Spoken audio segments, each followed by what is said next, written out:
Before I get to the introductions, we gave all our panelists a series of questions and prompts to try to guide the discussion that we're going to have tonight. 300 of them. Yes. And the idea was that you didn't need to answer every question or respond to every quote that we gave, but, to use them as guidelines for what we're talking about tonight. Can you talk up a little bit? Speak up. Sure. So I'm just going to go through the quotes in the event description, and then I'll introduce the speakers we've got tonight. Do you want the mic? The acoustics in this room are horrible. You have to use the mic. It's very echoey. Is that better? No. Is this on? No, it's not better. Maybe I'll just speak louder. That is a good question. It was working. It was working, right? Check. You probably need to speak directly.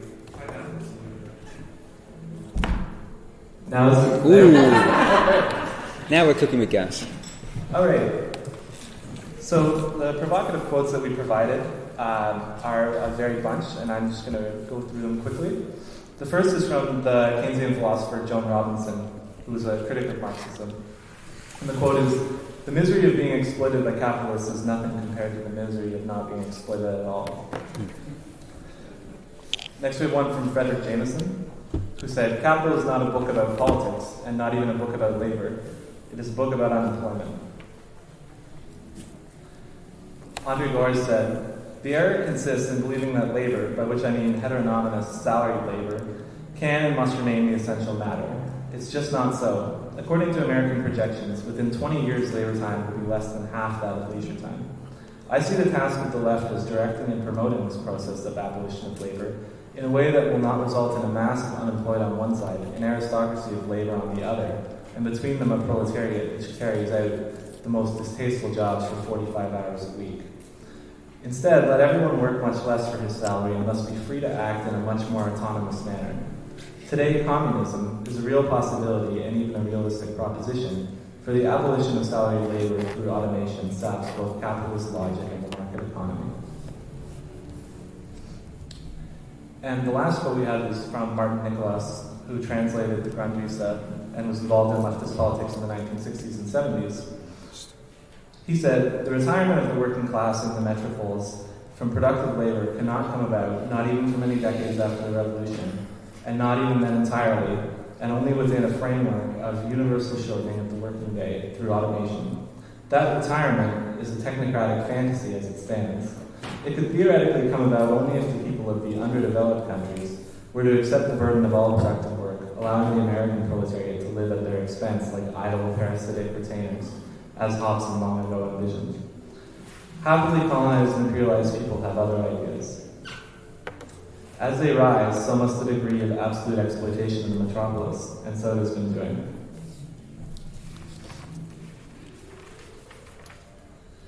So the description of this event tonight goes as follows. It's generally assumed that Marxists and other leftists have the political responsibility to support reforms for the improvement of the welfare of workers. Yet leading figures from the Marxist tradition, such as Lenin, Luxemburg, and Trotsky, also understood that such reforms would broaden the crisis of capitalism and potentially intensify contradictions that could adversely impact the immediate conditions of workers. For instance, full employment, while being a natural demand from the standpoint of all workers' interests, also threatens the conditions of capitalist production, which are relying on a surplus of available labor, thereby potentially jeopardizing the system of employment altogether. In light of such apparent paradoxes, this panel seeks to investigate the politics of work from leftist perspectives. It will attempt to provoke reflection on and discussion of the ambiguities and dilemmas of the politics of work by including speakers from divergent perspectives, some of whom seek after the immediate abolition of labor and others of whom seek to increase the availability of employment opportunities. It's hoped that this conversation will deepen the understanding of the contemporary problems faced by the left and its struggles to construct a politics adequate to the self-emancipation of the working class.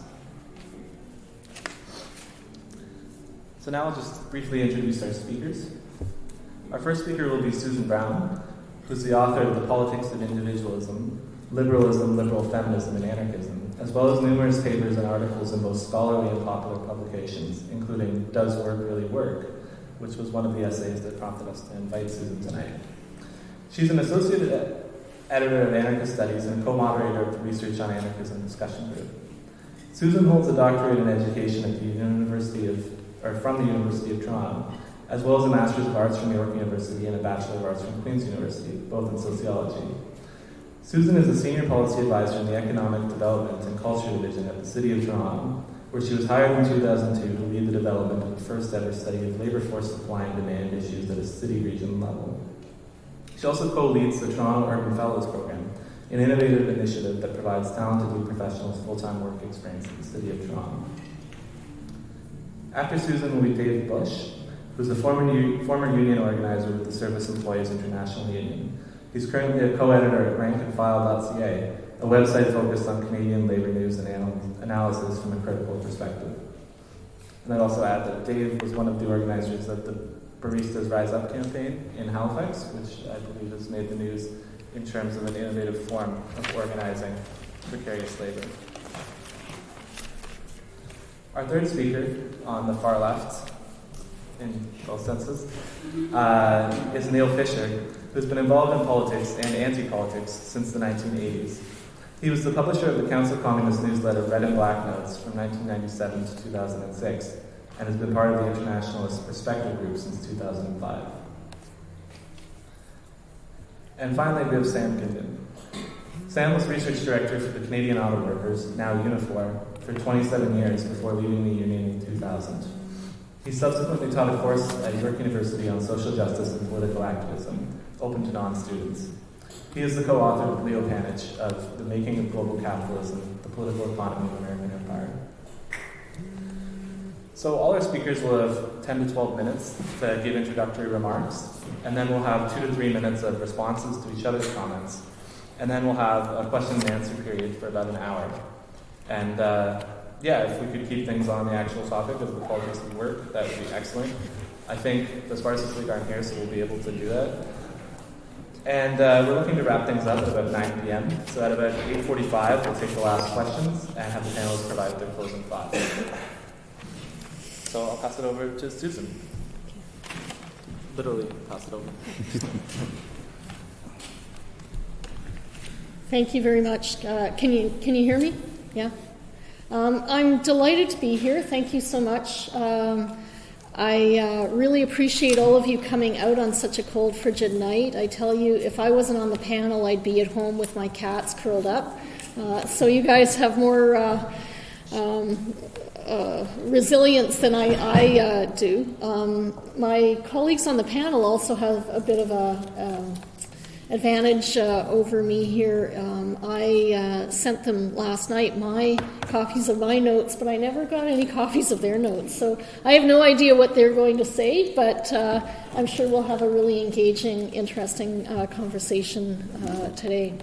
And it's always wonderful to get out of City Hall, so especially these days. So I'm delighted to be here.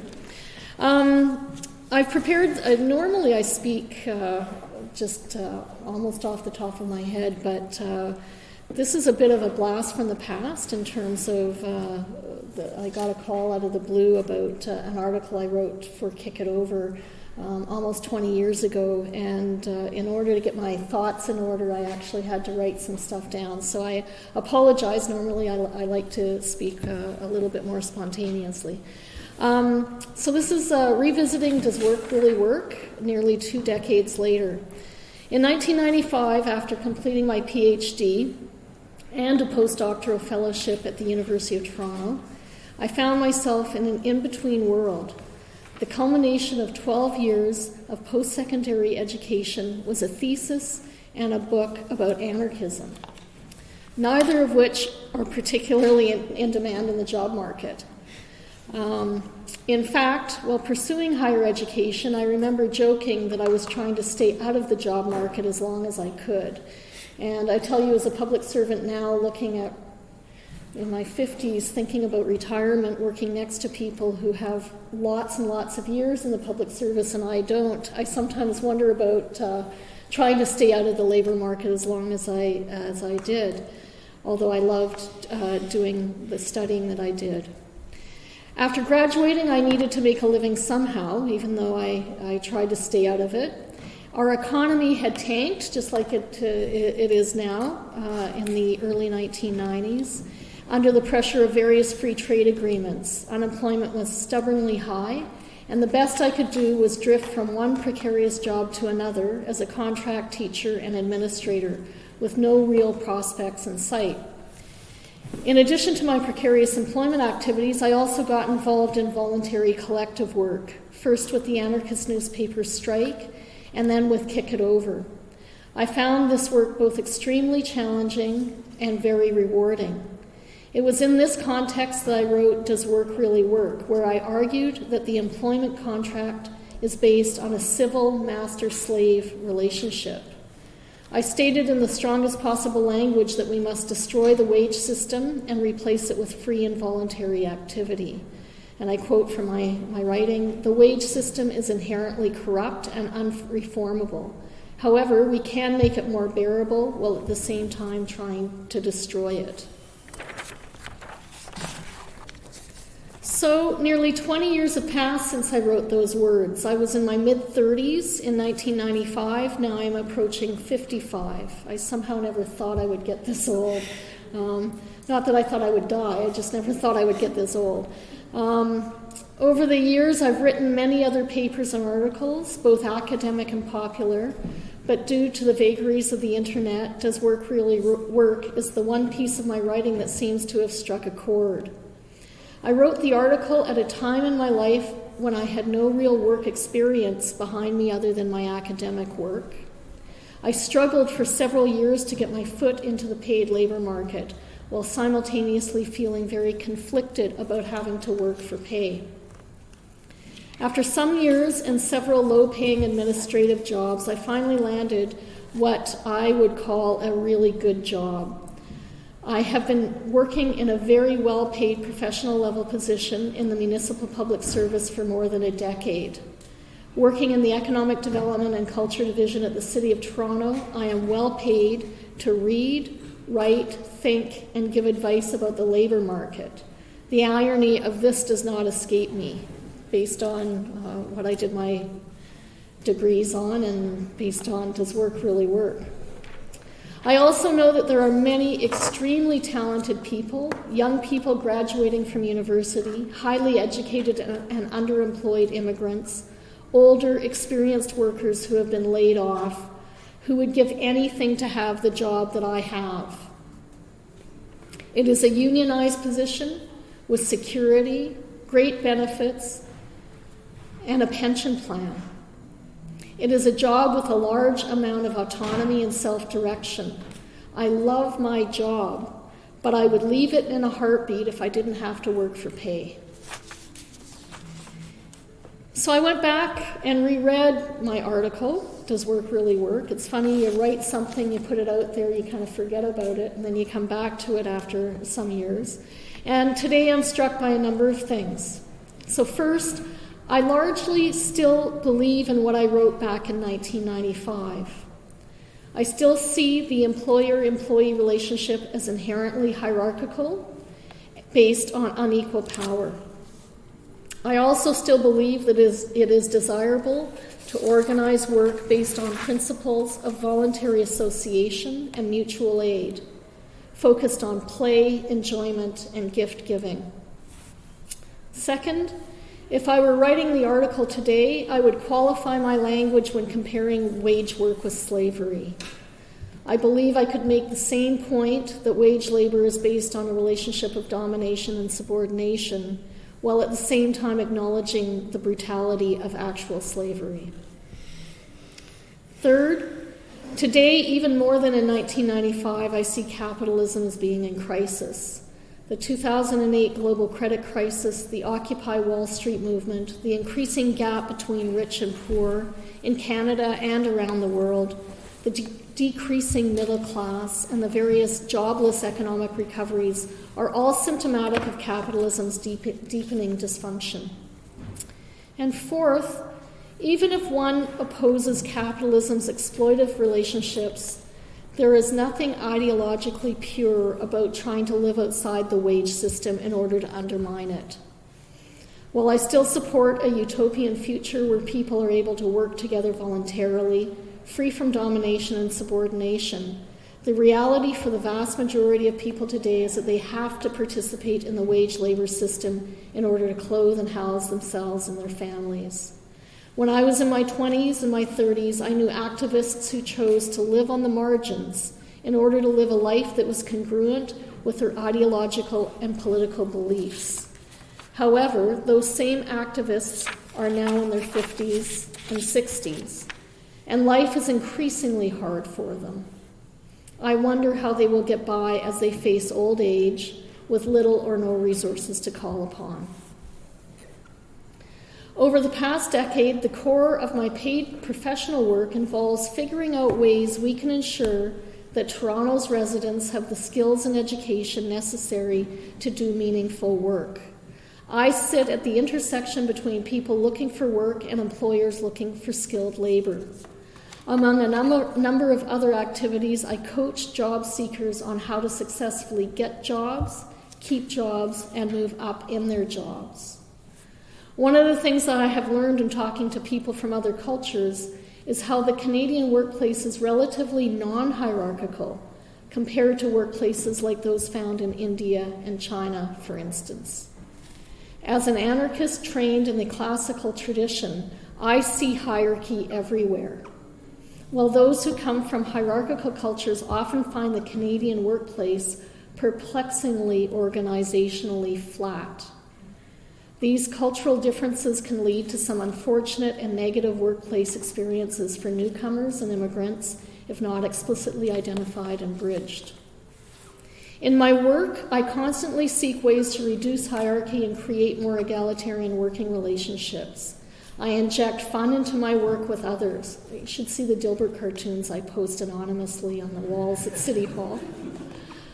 I build collaborative relationships with colleagues. I advocate for diversity as a driver of creativity in our workplaces.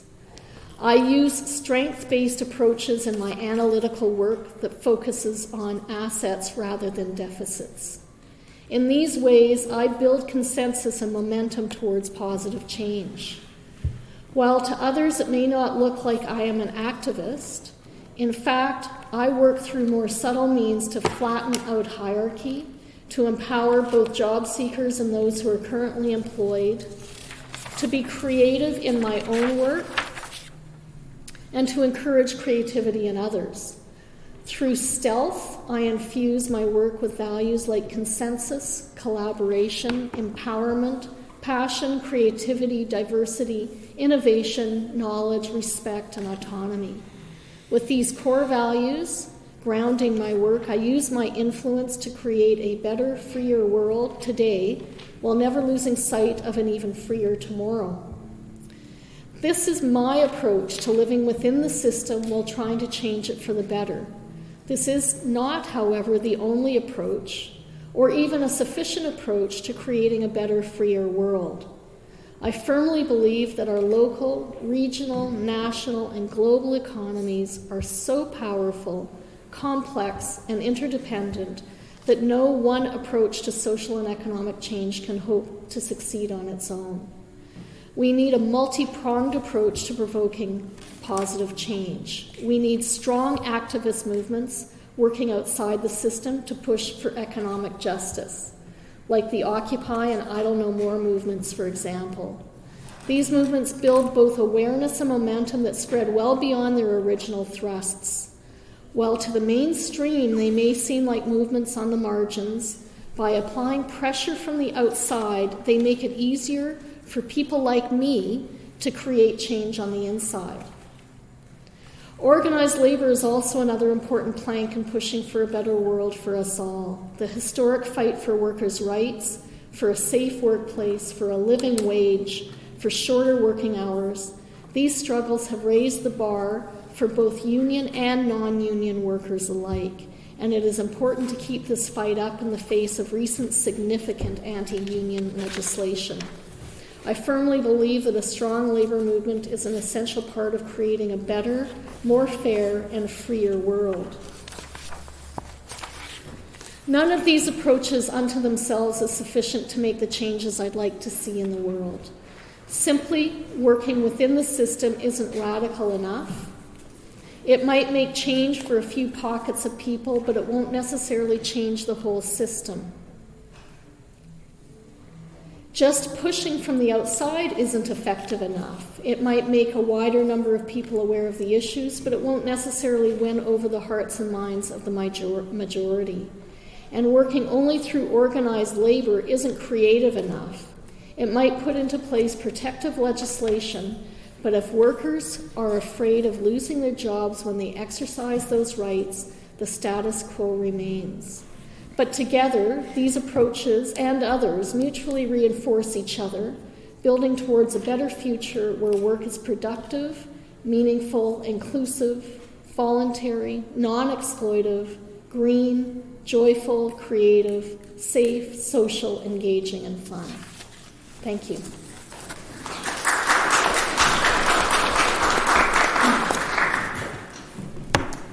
The next speaker is Dave Bush.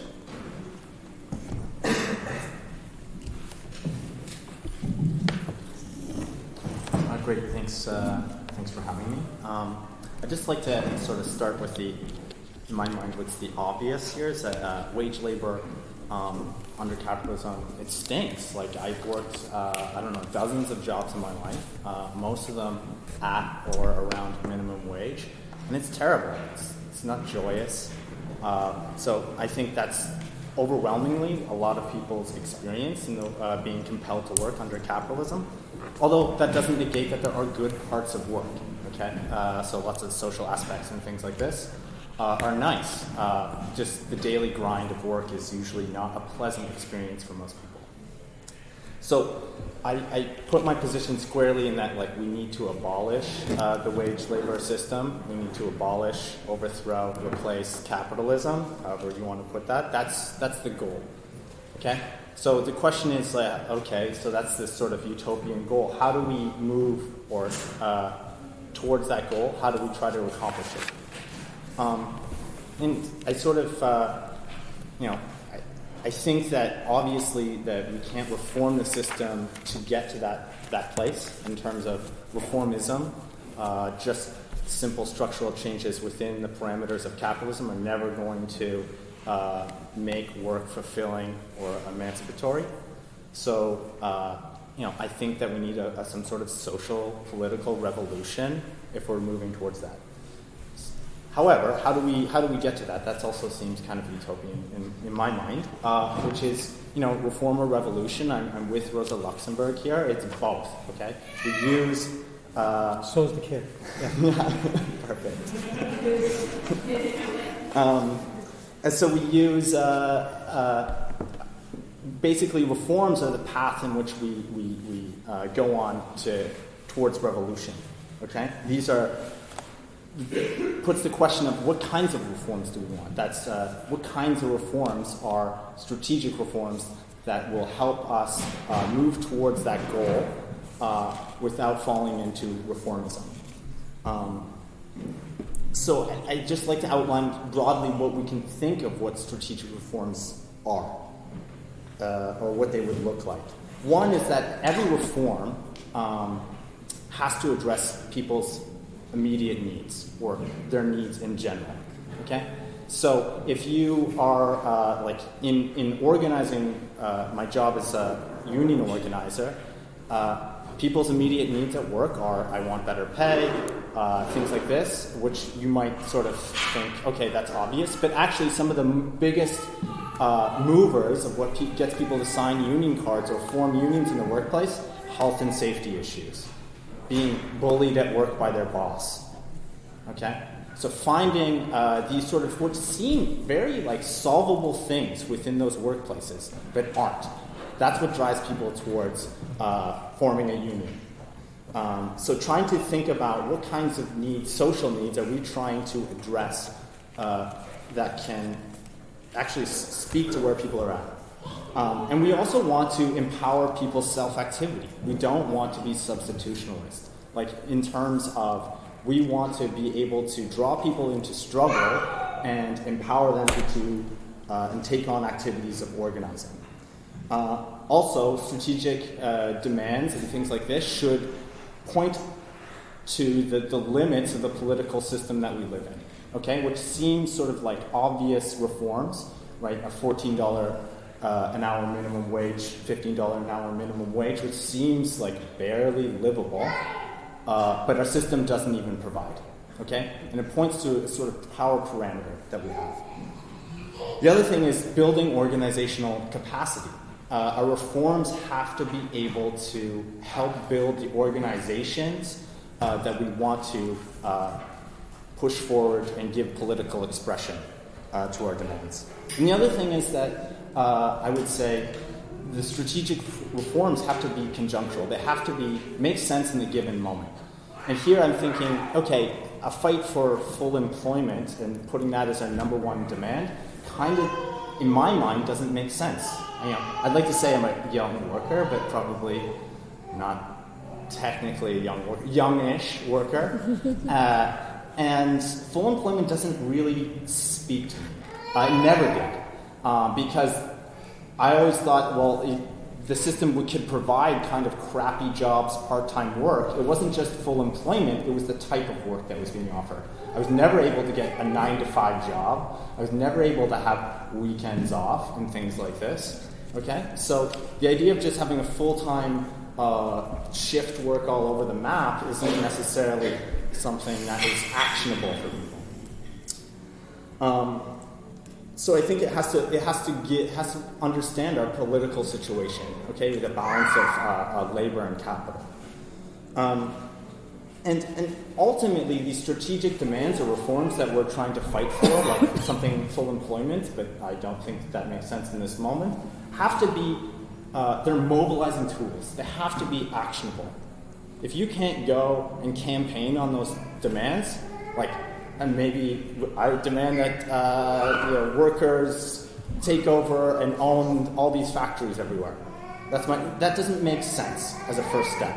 I would love that to happen, but it's not an actionable item. You have to work up to it. And each sort of strategic demand has to be able to open up a political space, like in the campaigning, and if you win, it has to open up a political space to further push the political train to the left. Okay?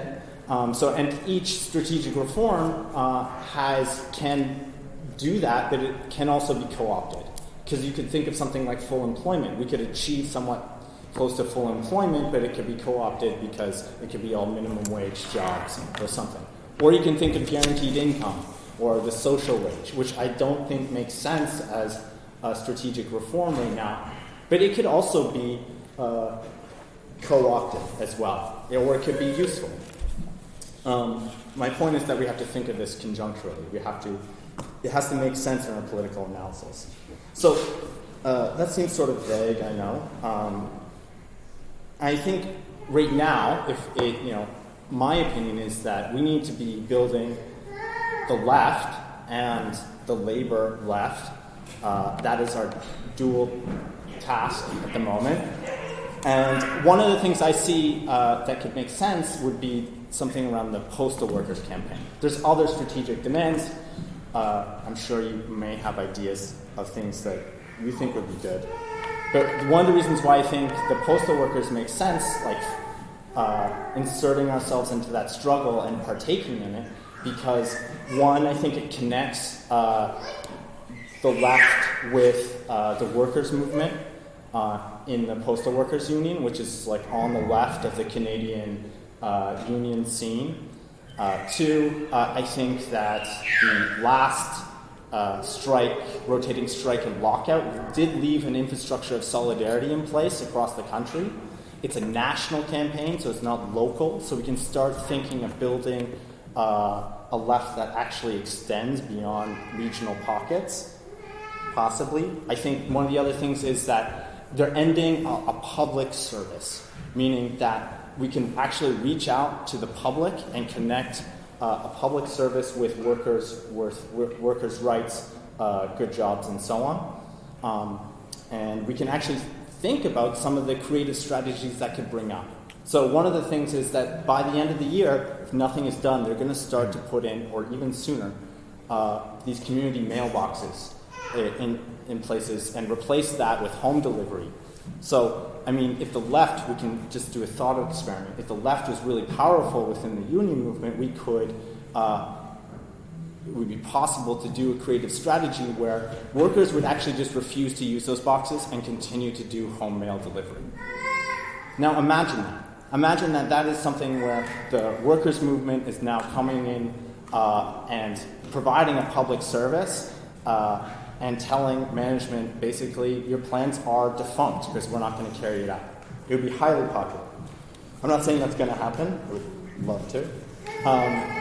The other thing is this type of demand, the idea that we should stop the cuts to home mail delivery, is that it forces us to think about how we use that service as the public. And we can go and campaign on people's doors, because that's a service that goes right to your door.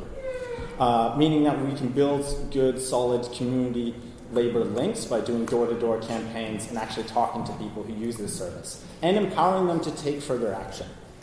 So anyways, these are the reasons why I think for something like this is a good conjunctural strategic demand. Let's stop the end of home mail delivery that Canada Post wants to implement. 2 minutes. Okay. So the other quick thing I wanted to just talk about was a bit about the role of political parties. I firmly believe in this scenario, it's like, will capitalism overthrow itself? Will it go into a crisis and end itself? I wish, but it's not. Okay, will spontaneous social movements come along and save us? They're part of the picture, but no, I don't think that they're going to come and overthrow capitalism. We can't have a sort of mysticism waiting for a miracle. We actually have to be involved in this stuff. And we have to organize. I think that the left needs some sort of party or some sort of organization to provide political expression and the organizational capacities, because these are huge questions about rearranging how we go about providing services and things like this in our community. And we can't do that spontaneously. We need to be organized. And we need to develop those skills and organizational capacities and that political analysis in a collective fashion. I can't just do that because I read a book and then you read a different book and then we're not talking about it. We need to actually debate it out and put it into practice. And I think that is something, it needs to be democratic, it needs to be accountable, and frankly, we need to be disciplined about that in terms of how we go about putting this into practice. Oh, just wrap up. Okay, yeah. Anyways, I had more to say, but that was it.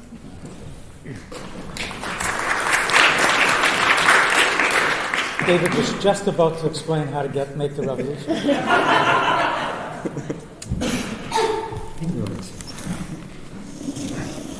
Great. Excuse me. Great. Well, I guess I sorry. It's not coming off my time as it can? No. Okay, good. Sorry. Frog in my throat. So I'd like to thank the Platypus Society, first of all, for inviting me to speak, and also send thanks to my fellow panelists for putting forward their views and so on. Before I begin, actually, I would like just to say a quick word about the journal, the group that I represent, Internationalist Perspective, because it's maybe some unaware. The tradition that we come from is one that's largely been defined by opponents. The left communist organizations that were expelled from the Communist International at the end of the First World War, sort of where we trace our trajectory from. Most people are more familiar with that through Lenin's denunciations and actually having read those. So I hope that people will have an opportunity to maybe pick up a magazine at the end. We've got a bunch of them for sale and so on. Or you can just download the PDF from the website. Either is good. I hope we'll get into some conversation about that a little bit later. It's a funny thing. I was invited, I guess, sometime in December to speak on this panel. And about a week after I accepted, I was told that my job was coming to an end. So I thought, okay, how is that going to affect my presentation? What I'm starting to think about, well, I'll have some extra time on my hands, but I've got to look for work, and the misery of going through interviews and filling out applications, and that sort of that horrid dread of God, watching your bank balance drop down and all that.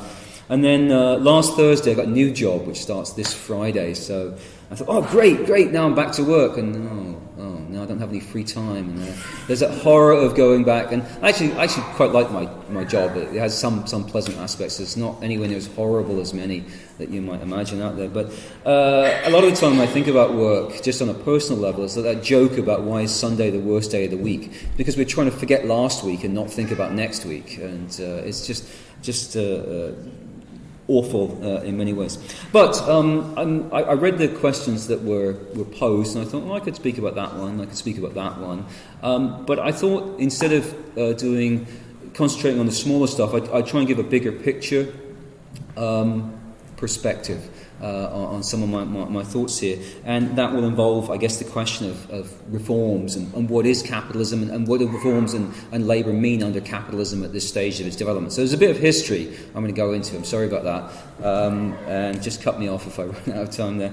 But I think listening to some of the comments that were made earlier, some of Dave's comments in particular, and reading sort of the prep for this, it seems that we can be, when we talk about work, we get caught up in things, and I know you were saying not the demand for this full employment, but there's certainly a demand that's made that we have social benefits, a just social order, and tax on bankers, and all these other little things. And it seems to me that I would agree with Susan that there is a crisis right now. We talk about this crisis of capitalism, but it's not a crisis of leadership. Right, the Sparks didn't come, did they? It's not. I don't think it's a crisis of bankers getting too much and us getting too little, that we couldn't create this just social order. For me, it seems that what's at heart of this crisis, and it has been for a long time, and it will continue to be, is a crisis of what I'm going to call the value form, which is basically at the heart of capitalism. So, excuse me. What I'll say by that is that I don't think that capitalism is a permanent state. I think we can all agree on that. It's a transitional stage. Transitional to something good, I hope. Transitional sooner rather than later, I hope. But it's not a preordained stage. Capitalism emerges. Capitalism is created. Capitalism develops as a response to certain realities around wage labour and labour power. Several hundred years ago. It's the system which emerges, which congeals, if you like that word, around the best way to appropriate the difference between the value of labour and the value that labour creates. So we see this accumulation that's made possible by this appropriation, and it's in a particularly savage way. I know some people talk about capitalism having this progressive role. It's true, capitalism does develop, but it's a savage human cost of destruction. And Marx talks about capitalism emerging with blood dripping and gore from every pore, and I think that's an absolutely fantastic metaphor. But as this accumulation takes place, it creates a process which I would say begins maybe ends of the 19th century, beginning of the 20th century, which I'm going to call the real domination of capital, where labour ceases to be the centre of this accumulation process, and we see the machine and technology being the forefront. This too creates more accumulation, but there's also two social consequences, and this is where I want to come to some points that other people made. The first is that capitalism expands over the entire planet. I mean, even areas of the world which we wouldn't think of as being capitalist, say Afghanistan or wherever, extremely poor parts of the world, parts of the Sudan, they're part of that world system. There's not a capitalist world and a non-capitalist world. I think there's a capitalist world, and everything in it is affected by those social relations of production. That also means that the social spaces that existed in the 19th century that allowed for the development of the trade unions and the mass political parties, I think they become part of that system too. And we can argue about the role of trade unions later. I don't think I have time to do that right now. But I see them as part of that system as well. The second thing that comes out of this is that we have this abundance, greater abundance, but also a crisis of profit, leading to extremely self-destructive tendencies. Since the beginning of the 20th century, we've watched increasingly savage civil wars, world wars, almost a cannibalization of capitalism and the productive process. In fact, destruction, I think, is built into the accumulation cycle. It makes possible future accumulation only by destroying other existing social productions, and it's something which continues to become more and more destructive, destroying not just people, the environment. I think at this point we're approaching a stage in our history of our planet where the planet itself is in question. The damage that we are doing to the environment under this system. There comes a point, I think, that may be irreversible. I hope that we're not here yet. But I think, too, that this when we're talking about this can't be humanised, this can't be reformed, this can't be changed, made into something more gentle. We can't have a Sweden where everything is fantastic. Maybe that's not true. But I'm sure there's problems with Sweden, too, that I don't know about. So, this brings me to... how much time do I have left? 5 minutes. 5 minutes, excellent. I probably won't take that then. Some of the alternatives, I guess. And I'm going to go with the maximum program and say that reforms... Yeah, sure, we can get an extra 50 cents an hour here, we might get a little change here and there. But fundamentally, they tie back into capitalism. They don't make a fundamental difference. What we need is not these kinds of reforms, but this notion of abolition. Because at the heart of this... I lost my train of thought there. The heart of this is what we're looking for is an overthrow of this government, of this system of relations, of value, of wage production, of value production. And I think what we want to say is that the day after the revolution, I'll get to that in a minute, we're not going to see communism. We're not going to see the abolition of all these things that we don't like. But we should see this at the beginning. I think that the perspective that we need to advance is that the beginning of the revolution is the beginning of the communization process. I don't see a time where we have these, the Trotskyists used to talk about the worker states or the Republic of Labour or whatever we want to call it, the self-managed alienation that some of the anarchist co-ops that wasn't their words, those are my words, but that's my words. But this notion that we'll create islands of socialism or there'll be an extended period of transition, I don't think that's ever going to happen. I think that with that you'll simply see all the old shit come back. Those market relations reassert themselves through that. Unless you make that clean break, we can argue. I think we should argue about how we get there later. I don't want to take up too much more time of this. But just to conclude, then, I'm happy there are children here. It's a great thing. I've got a couple of kids myself, and I became a socialist, became a leftist, communist when I was mid-teens, late teens. My perception of what that is, to be a socialist, to be a communist, has changed over that time. But I look at the world that I grew up in, it's a horrid world. And I look at the world that my kids are growing up in, and I think, is this the kind of world that I want? And it's not. And I'm sure the parents here this evening, they don't want that for their children. We want a better world. And it reminds me a little bit of the Disney movie Fantasia, with the scene with the Sorcerer's Apprentice, where capitalism is like this system. It's just completely out of control, where the buckets come in and Mickey Mouse trying to stop it. And the wizard eventually comes in, and we can work about the metaphor of the wizard later, I think. But the only way to stop capitalism is to stop it. Thanks.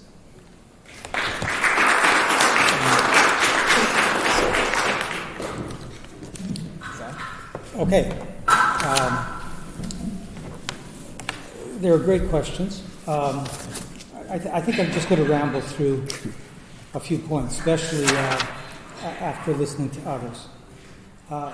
First of all, I actually like your title. You didn't just call it work. You called it the politics of work. And I see that as significant because a lot of people have a very... Sorry. Is this better? Yeah. I said that I think that calling it the politics of work rather than just work was very important. because a lot of people have a determinist notion of what happens to work. Either thinking that somehow technology is going to replace everybody and we're not going to have work, which is not going to happen under capitalism. The way capitalism works is that people hire labor because that's what they get profits from. They're going to keep hiring labor. The question is to address the kind of work, the quality of work, the kind of restructuring that's going to happen and how this is going to impact on the working class. And similarly with this question of the precariat, where we think that there are good jobs and there are bad jobs. What makes jobs good or bad has to do with people in struggle.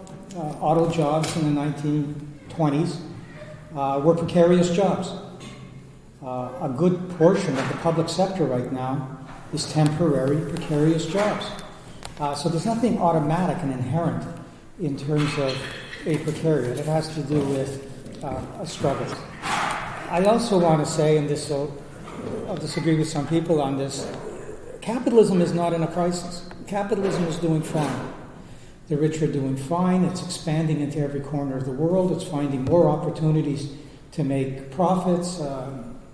Public sector, elements of the public sector that used to be taken for granted, as obviously the people's commons are now being privatized.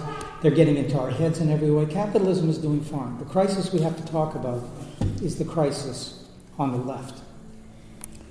The question of work, the first question about work is, well, why is this important? Why are we sitting around talking about work anyways? And I think there's three reasons for centering on work. First of all, what happens in capitalism is that when you're selling your labor power, you're actually selling your potential creativity as a human being to somebody else. Somebody else gets control over the doing. And that's really profound. It affects how we develop as a human being. It's what makes capitalism ultimately undemocratic. It's that kind of control over our creativity. The second thing that makes work so important is that work is a pivot of politics. It's where a lot of people get to experience what people have described in terms of the relations of the shop floor and decide whether you can change things or not. It's where they get confidence in collective action or they give up on collective action. And the third thing about work that is so important is that it gives us a leverage. At work, you can actually do something that interrupts capitalism and that has some effect. And I'll just use the example of Occupy as a counterexample. Occupy did a tremendous thing in terms of showing that audacious action can actually touch a sympathetic chord. Occupy began to talk about class in a crude way, but it did talk about class and showed it was possible to talk about class. But Occupy was incapable of sustaining something because it was taking over a symbolic space. This eventually fades away, and it didn't have any kind of strategic organizational way to sustain itself, to do outreach, to spread. One of the things that Occupy really needed was the labor movement not to just support it by giving it toilets, but to actually occupy things. That's when we would have actually seen that we can do something. It would have required actually occupying government offices, hospitals that are closing, factories that are closing, and it would have demonstrated the power of workers. And you have to remember, the idea of Occupy emerges from the 30s and the workers' sit-ins. When we talk about work, I want to raise a few things. One is that, in Marxism, there was always a notion of workers are exploited, so we should expect them to resist.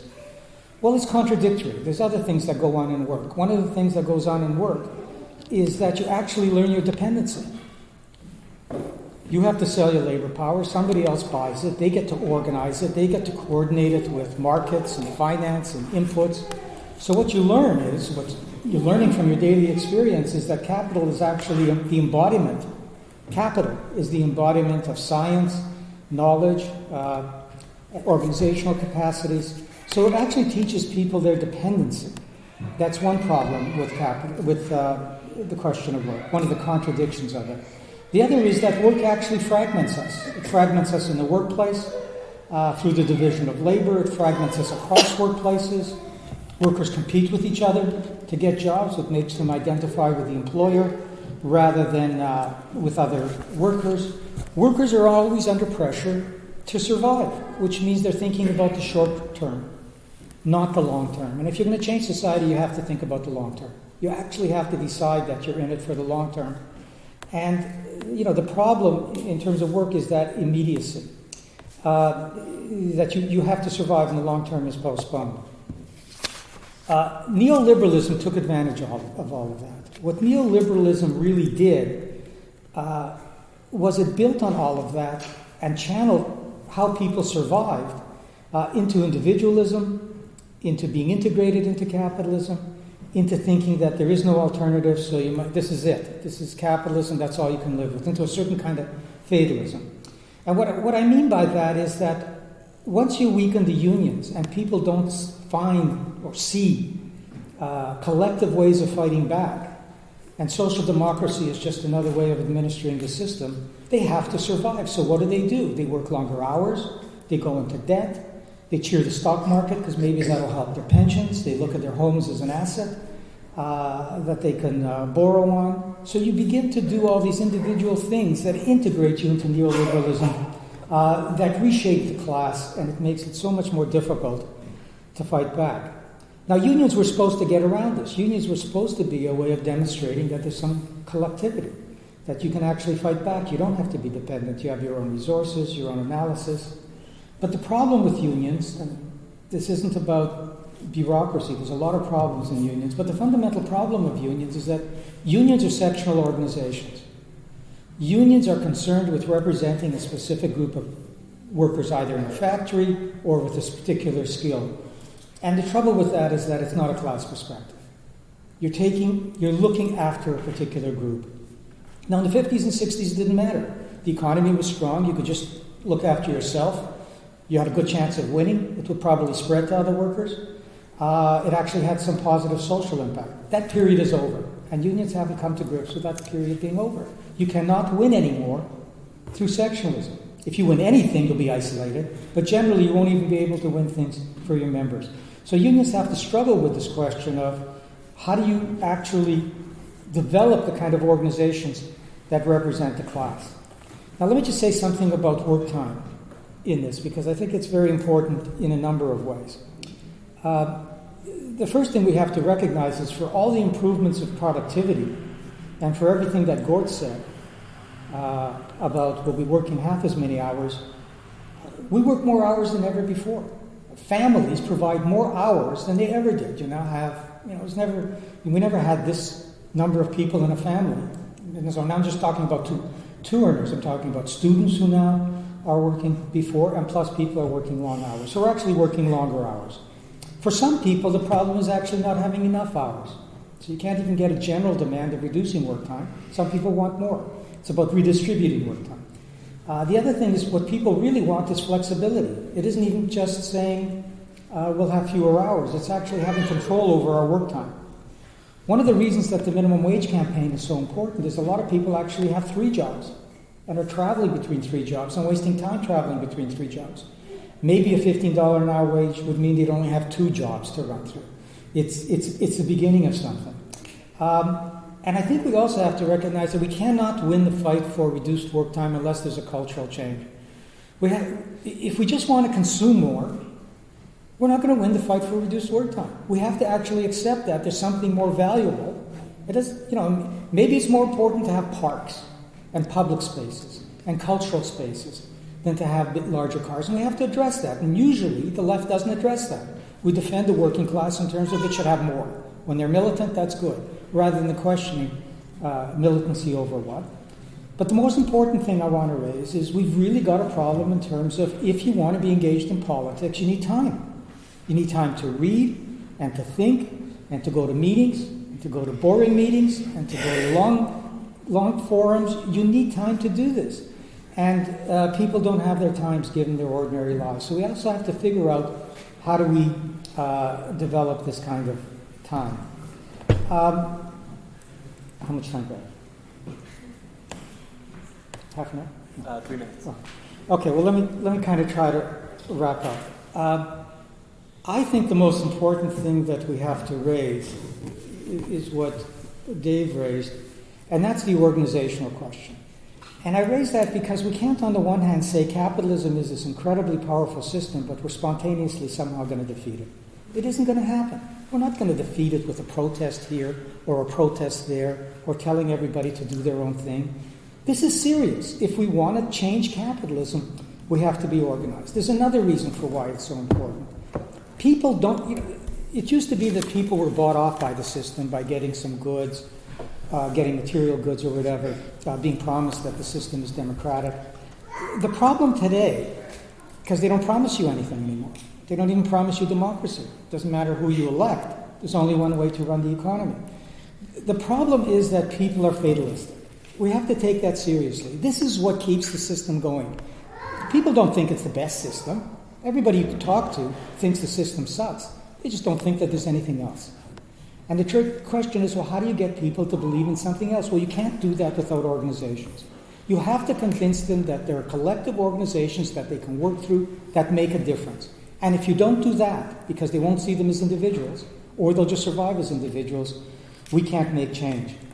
And the final thing I'll just say, I wanted to get into some of the questions about radical reforms, structural reforms, the kinds of demands we maybe can make, and maybe we'll get into that in the discussion. But one of the most difficult things I think we have to address is we are nowhere near getting rid of capitalism. We're not even close to getting socialism on the agenda. And one of the things we have to think about is how do we actually get a notion of capitalism isn't all there is on the agenda? How do we get socialism on the agenda? And that's also a massive organizational task. You can't do education without massive educations. I'll just give one quick example and stop. When the crisis hit, there should have been dozens of meetings in this city to ask, well, what does that crisis mean? How come finance and all these people we gave all this power to screwed up so badly, and what does it mean, and what are we going to do about it? And let's have discussions. Should have been dozens of meetings here. There should have been meetings in every city in North America. But we had no capacity to do those kinds of meetings. To have those kinds of meetings, you have to actually organize the meetings. You have to have people who can speak intelligently about it and pass on some information. You have to have discussions with other people and get feedback from them. You have to see whether you're actually talking a language that they understand. You have to come back together collectively and say, well, what should we do now? How should we write pamphlets? What other meetings should we have? That's a major organizational question. And I think one of the most important questions that we therefore have is, how do we do that kind of education and get socialism on the agenda? And the catch is, you can't do it just by doing education. You have to get back to what David was raising. You can't educate without struggles. You can't just go up to people and say, I've got some interesting ideas for you. You have to engage them in struggles, and the struggle has to be integrated into the education. Thanks.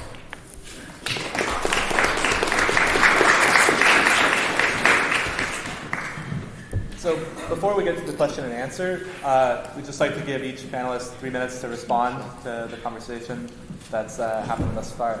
So Susan, if you would like to start, or if I'm catching you off guard. Well, I actually knew that was the format, and yes, you are catching me off guard, both at the same time. I found listening to my colleagues very interesting. I think it's an incredibly complicated, complex issue. I think about the fact that I belong to a union, and yet I feel incredibly distant from it at the city. It really means that when I go in if I am applying internally for other positions, I get considered based on how long I've been at work, whether I'm going to get the next job or not. And that's pretty much the only reality that the union has for me. I also found it incredibly interesting how in our last labor negotiations, collective bargaining seemed to just be off the table. They at the city, and it seems to be happening with the federal government. Governments are now just saying, if you don't bargain and agree to our terms, we're just going to legislate what the collective agreement is going to be, and that's it. So I don't know really what's happening in shop floors, but I can tell you with the public service unions, we're really under stress right now, and quite alienated from the whole union movement. So, how do you overthrow capitalism? I really don't know. All I know is that I try to work in my own life to treat people with respect and to seek out other like-minded people and to work collaboratively with people. And if I have a chance to have influence on something, I influence towards more participation, more collaboration. So if I'm working on a committee and we have to draw up a terms of reference on the committee, I grab some text off the internet about what consensus decision making is all about, and I place that into the terms of reference, and all of a sudden I'm working on a committee that's working by consensus because I have the creativity and the autonomy to throw that into the mix. So I know that that's not creating an overthrowing capitalism, or it's not necessarily creating a union movement that's moving things forward, but in little bits and pieces, I'm through my influence and through my work, I'm making life a little more bearable for those of us who are working. Dave? I'll say a couple things. One, I think it doesn't really matter what sort of lefty ideology you have or how radical you think you are or whatever, that the way you translate those politics into actions are always going to be reforms. I don't care if it's you're a social democrat or you're in the IWW. You're actually, the way you mobilize people is through reforms. That doesn't make it reformism, as I was trying to say before. So the question for me is then, what are those? The other thing I would say is that I think that we're living in a funny little time, which is, I actually think that there's lots of openings for organizing on the left. I think a lot more people are opening to questioning what capitalism is and how we organize our society and things like this. Except at the same time, the left is super weak and disorganized. And it's sort of a funny, weird disjunction. So precisely when I think we could be able to capitalize on those openings, the left is unable to do so. It doesn't have the capacities or organizational fortitude at the present time. However, I do think, I don't want to get super negative about this. I think that there has been way worse times. The Depression was way harder to organize in, okay? Yet you saw in Canada and in America, you saw some amazing union movements and the rise of leftist militancy, and in ways that I think it would be very interesting. So the Teamsters organized massive union drive of truckers, both short haul and long haul, in 1934, 1935. They were facing fragmented workplaces. They were facing super big anti-union bosses who, had really dispersed work sites and things like this. You were also facing a union that was highly corrupt, the Teamsters National Union, and you were facing a point where lots of workers were unemployed, so it was really actually harder to mobilize people to take risks to unionize. Yet they were able, I think, through pretty solid organizing, able to organize those workers into a union and expand that union drive and organize the community and the unemployed around them. I think it can be done. I think it comes back to how we think about we organize ourselves to do that.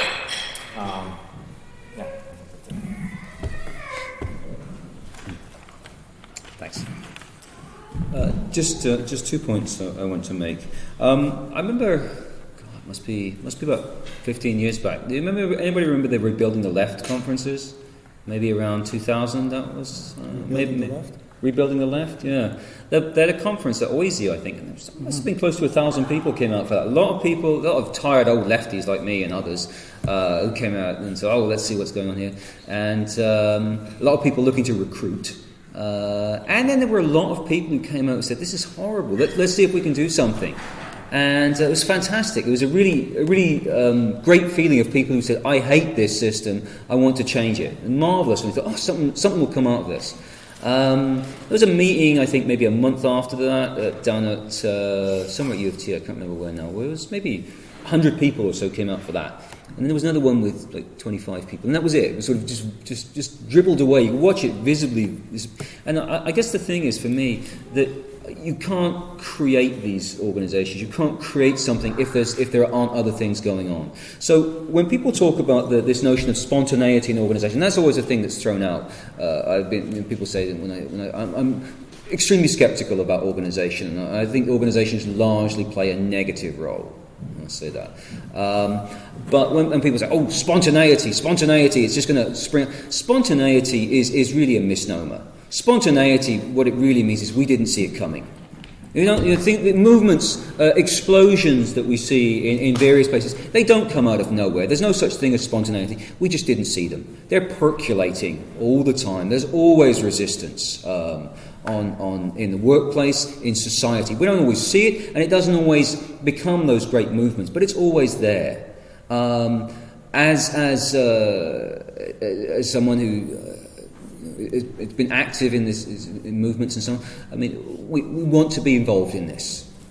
Sometimes we can't, and I think we should also recognise that there are times when it's not possible for us to make that significant difference. And you might say, well, that's not true. You can always make a little difference, and we can argue about that too. But I think that we recognise that in certain times it's not going to be possible to. I might say, always what we need to do is overthrow capitalism, but that's not going to happen next week. And if it were to, I don't know how many of us would actually have played a pivotal role in that. Probably not many. So we do what we can. We involve where we can. But we have to recognise too that we can't always get those results, as much as it pains all of us, I think.